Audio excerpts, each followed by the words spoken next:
आप सपोर्ट कर सकते थे। वो कौन लोग हैं जो कश्मीरी पंडितों के घर को कब्जा करके बैठे? वो कौन लोग हैं जिन्होंने बताया था कि बोरी के अंदर छुपा हुआ है या तसले के अंदर छुपा हुआ है? नहीं, ये कह रहे हैं कि अरे क्या नाम है, आर्मी और सिक्योरिटी इतने। वो कौन लोग थे जो घरों के बाहर से निकलते थे और पत्थर मार के आर्मी के चले जाते थे? वो कौन लोग थे जो पाकिस्तान जिंदाबाद के नारे लगाते थे?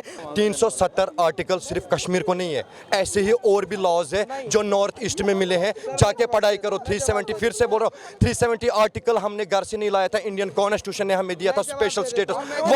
वापस ले लिया, कोई प्रॉब्लम नहीं है। वापस लेने के बाद मुझे बताओ क्या सिचुएशन वहां तब भी सिक्योरिटी आर्मी थी, ये था वो था, मैं सबकी बात समझता, पर क्या जायज था कि मस्जिद में लगे हुए माइक से बोल रहे थे कि जो भी महिलाएं यहाँ छोड़कर चले जाओ और पुरुष भाग जाओ? कश्मीरी पंडित को रातों रात भगाया गया, आज भी वहाँ शरण नहीं ले पा रहे। आतंकवादी किलिंग टारगेट हो रहा है।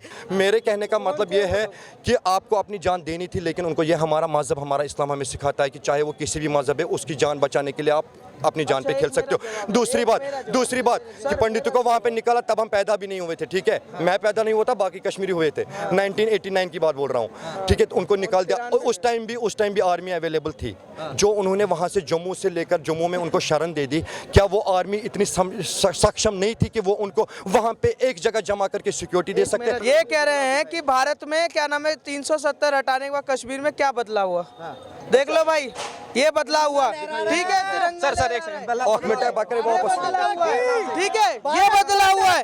मैं कह रहा हूँ, सुनिए, ये बदलाव सुनिए, जो भी देश के संविधान से और आदेश से ऊपर जाने की कोशिश करेगा, उसको देश की सरकार, भारत सरकार को एक्शन लेना चाहिए। 2013 से पहले वहां पर यह कांड होता था। 2014 के बाद आने के बाद नरेंद्र मोदी सरकार की स्ट्रेटेजी ऐसी रही कि 19 में 5 अगस्त 19 को हटाया और उसके बाद 370 हटाने के बाद आज कश्मीर उस रफ्तार से काम कर रहा है जिस रफ्तार से किसी ने सोचा भी नहीं होगा। आज कश्मीर के भी जो बच्चे हैं ना, वो पढ़े लिख रहे हैं, एग्जाम देने जा रहे हैं। ये सारा सुनिए, यहाँ पर सुनिए यही इसी भारत में आके इसी क्या नाम है, दिल्ली, झारखंड, इधर उधर आकर यहाँ पर कंपटीशन में भी काम कर रहे हैं। ये सबसे बड़ी बात होती है। 370 ने भारत को, कश्मीर को भारत से अलग कर रखा था, ये सबको समझना पड़ेगा। ये वर्बली बोला जाता है, ठीक है? आप ला पढ़ो, उसमें देखो, खुद लिखा है कि जो इंडियन कॉन्स्टिट्यूशन, मैंने पहले भी बताया 370 किसी के घर का नहीं था। 370 आर्टिकल इंडियन कॉन्स्टिट्यूशन ने दिया था, ठीक है? और सबसे बड़ी बात, 370 की बात बार बार कर रहे हैं ना कि भारत के साथ जुड़ गए, पहले भी भारत के साथ ही था, ठीक है? सब कुछ पहले से भी वैसा ही था। बोल रहे कि अब लोग पढ़ रहे हैं, क्या मैं अनपढ़ था? मैं तो कांग्रेस के टाइम से पढ़ाई कर रहा हूँ। सही बात है। ये क्या बात? मैं कह रहा हूँ, तो झंडा क्यों अलग था, संविधान अलग क्यों था? वहाँ पर कहे, सुनिए, वहाँ पर अगर किसी को जाना हो तो कम से कम 50,000 सिक्योरिटी के साथ जाना होता था। आज राहुल गांधी भी बाइक से घूम रहा श्रीनगर लाल चौक पे। ये तरक्की है। ये कह रहे पढ़ाई की बात कर रहे हैं। 370 की जरूरत क्या थी? मुझे क्या 70 लगा है? वही स्पेशल स्टेटस सिर्फ हमें नहीं था, कश्मीर को नहीं था। स्पेशल स्टेटस आसाम को भी है, नॉर्थ ईस्ट में भी है, ठीक है? ये सिर्फ सवाल ये है, 370 लगाया ही क्यों गया था? क्यों? अरे वो तो उनसे पूछना जिन्हें लगाया, मेरे को क्यों बोल रहे हैं? मैं तो अभी उसके बाद पैदा हो गया यार। 37 मैं बोल रहा हूँ कि नॉर्थ 370, सिंपली बात बताऊंगा लास्ट में, ठीक है? 370 आर्टिकल सिर्फ कश्मीर को नहीं है, ऐसे ही और भी लॉज है जो नॉर्थ ईस्ट में मिले हैं। जाके पढ़ाई करो। 370, फिर से बोल रहा हूँ, 370 आर्टिकल हमने घर से नहीं लाया था, इंडियन कॉन्स्टिट्यूशन ने हमें दिया था स्पेशल स्टेटस। वापस ले लिया, कोई प्रॉब्लम नहीं है। वापस लेने के बाद मुझे बताओ क्या सिचुएशन वहां की है? पहले जो प्रधानमंत्री थे, एक सेकंड, ना सुन के जाओ।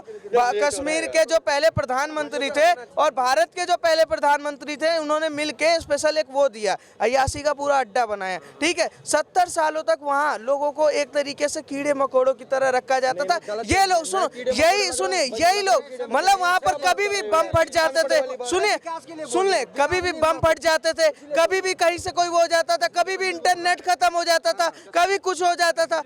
कश्मीरी पंडित तो रातों रात 1993 में भगाए गए। पंडितों को भगाया ना, 1989 की बात है, ठीक है? जब ये सिचुएशन हुई थी 1989 के, तब भी इंडियन आर्मी वहाँ पे अवेलेबल थी, ठीक है? उनको आके जम्मू में शरण दे दिया।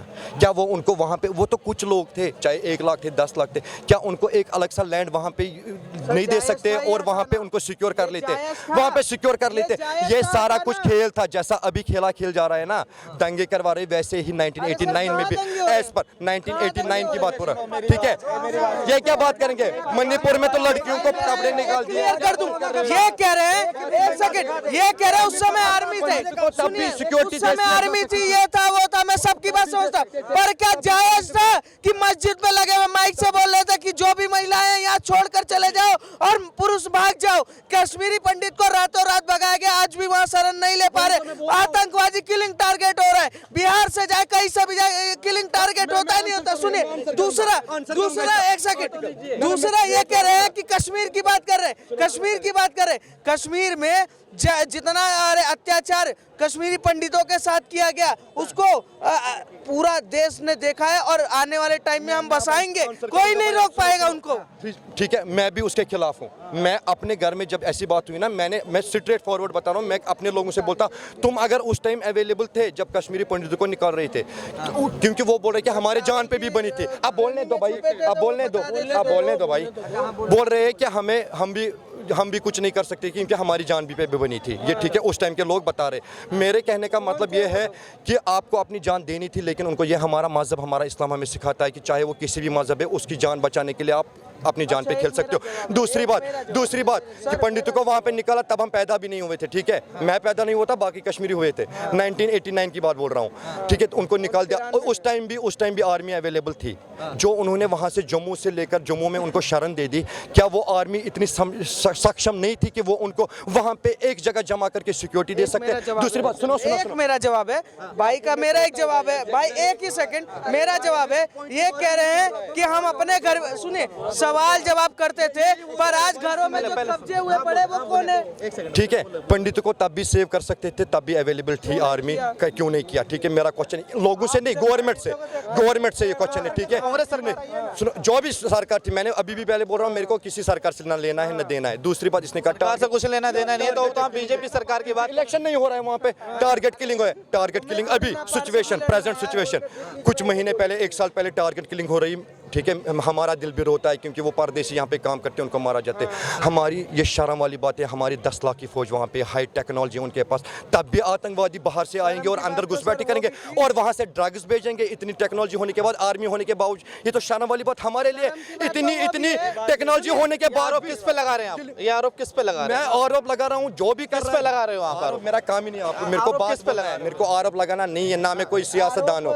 मैं आपको सिंपली आंसर कर रहा हूँ इस बात को। ये तो हमारे लिए इतनी आर्मी, इतनी टेक्नोलॉजी होने के बाद भी तुरंत मैं आपको ग्राउंड लेवल की सिचुएशन बताऊंगा। फॉर एग्जांपल, उनको पता चल गया, इनपुट मिल गया कि यहाँ पे आतंकवादी छुपा है, ठीक है, वो पूरे घर को उड़ा देते हैं, साथ में वो भी खत्म हो जाता है। जो ये टारगेट किलिंग कर रहे हैं, एक वीडियो मैं दिखाऊंगा क्योंकि मैं वहाँ का रहने वाला हूँ। हमने वीडियो, क्योंकि वहाँ पे सर्कुलेट होते हैं, एक बंदा एक बैंक मैनेजर को मारने आ रहा हूँ, CCTV फुटेज है, ठीक है। बंदे के हाथ में कड़ा लगा था, मुस्लिम कड़ा लगाता ही नहीं, और जो सरदार वाला कड़ा था ना, वो लगा के था। ये CCTV फुटेज की मैं बात कर रहा हूँ आपको, ठीक है। मेरे था यार, कसाब भी ऐसे आया था। ये एजेंडा सुनो यार, कितना बोलेंगे, हम भी बोल रहे हैं, हमारी भी आजादी है, ठीक है।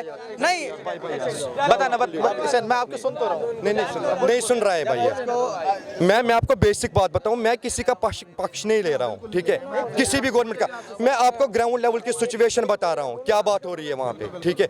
हम अभी, इसने कहा ना, मैं फिर बताऊंगा आपको, वहां पे लोकल्स की डेथ हो रही है, चाहे आर्मी वाला मर जाए, चाहे पुलिस वाला, चाहे लोकल बंदा, दिल हमारा भी रोता है, वो इंसान है, पहली बात, ठीक है। रिलीजियस को सबको साइड में कर दो, वो इंसान है, दर्द हमें भी होता है, ठीक है। हमारे कश्मीर भी मरते हैं वहाँ पे, चाहे किसी भी रिलीजन। अभी आपने एक बात बोली, मुझे सिर्फ ये बताओ, आप इतना सब कुछ होने के बाद भी ये कौन करवा रहा है? अगर इतनी टेक्नोलॉजी, इतनी आर्मी होने के बाद भी कैसे बॉर्डर पार से बंदे आ रहे, कैसे वहाँ से ड्रग्स आ रहे, क्यों आ रहे, कैसे आ रहा है? अब रही घरों की बात, ये घरों को शरण दे रहे हैं। अभी तो NIA तो वहाँ पे रेड ला रही है, भाई जिस घर में शरण दे रही है उसको ऊपर से नीचे तक सीज करो और बंदे को जेल वेल मत भेजो, गोली मार दो उसको। कैसे शरण दे दिया? अब बताइए, क्या बात कर रहे हैं? तो वो बात बोल रहे हैं, मैं तिजोरी रख दी। सुनिए, ये कह रहे थे कि मेरा दिल रो रहा था जब मैं घर वालों से पूछ रहा था वो कौन लोग थे जब वहां पर रातों रात कश्मीरी पंडित भगाए जा रहे थे, तो वो कौन लोग थे जो माइक से चिल्ला रहे थे? पुलिस और आर्मी तो उतनी संख्या में नहीं होगी ना, आप सपोर्ट कर सकते थे। वो कौन लोग हैं जो कश्मीरी पंडितों के घर को कब्जा करके बैठे? वो कौन लोग हैं जिन्होंने बताया था कि बोरी के अंदर छुपा हुआ है या तसले के अंदर छुपा हुआ है?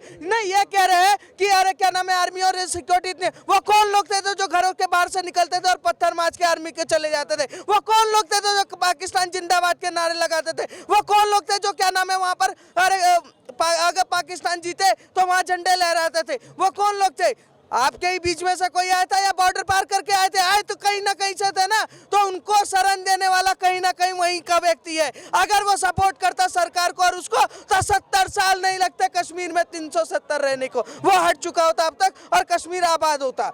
ये सबसे बड़े आतंकवाद से, सुनिए, आतंकवाद से जूझा है कश्मीर, ये पूरा देश जानता है और अभी भी जूझ रहा है। उसको नरेंद्र मोदी जी ने पूरा कंट्रोल कर लिया और खत्म कर रहे हैं। आज पत्थरबाज अपने घर है, ये सबसे बड़ी अपॉर्चुनिटी है। सारा क्रेडिट किसको दे रहे हैं? प्रधानमंत्री को, ठीक है। और जब बात आएगी अगेंस्ट में, किसको दोगे? अब सुनो ना, पेशेंस रखो भाई, सुनो। आप क्रेडिट दे रहे हैं प्रधानमंत्री को, अच्छी बात है, क्रेडिट दे रहे हैं, ठीक है, उसको दे रहे हैं। अभी जब सिचुएशन अगेंस्ट है, वहाँ पे लोकल्स मर रहे, बाहर के, बिहार के, यूपी के बंदे हैं, वो भी तो फिर मोदी जी को ही उसको बोलो यार भाई ये कैसे, जब क्रेडिट भी जाएगा उसी को जाए, नुकसान भी तो उसी को जाएगा ना।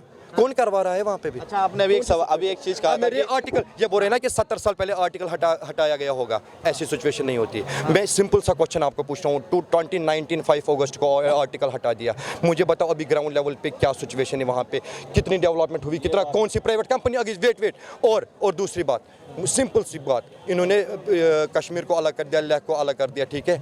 तो अगर इनमें इतना ही दम है तो इलेक्शन करवा दो ना, फैसला पानी का पानी, दूध का दूध हो जाएगा।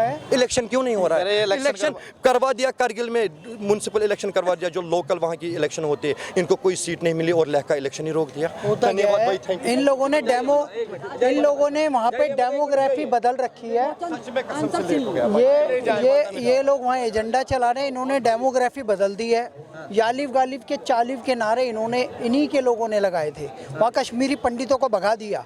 अगर वहाँ उस समय का 5 लाख कश्मीरी जो 1990 में था, अगर आज होता तो वो इन्हें कंपटीशन दे रहा होता, इलेक्शन होता, तो वहाँ पे मुस्लिम नहीं जीतता, कोई हिंदू ही मुख्यमंत्री बनता। इन लोगों ने वहाँ मेजोरिटी कर लिया अपने आप को, तो ये इसीलिए इस तरीके की बातें कर रहे हैं। और अगर लद्दाख की पॉपुलेशन और जम्मू की पॉपुलेशन को कश्मीर जिताने के लिए वोटिंग करवाई जाएगी तो वहाँ पे हिंदू मुख्यमंत्री बन जाएगा।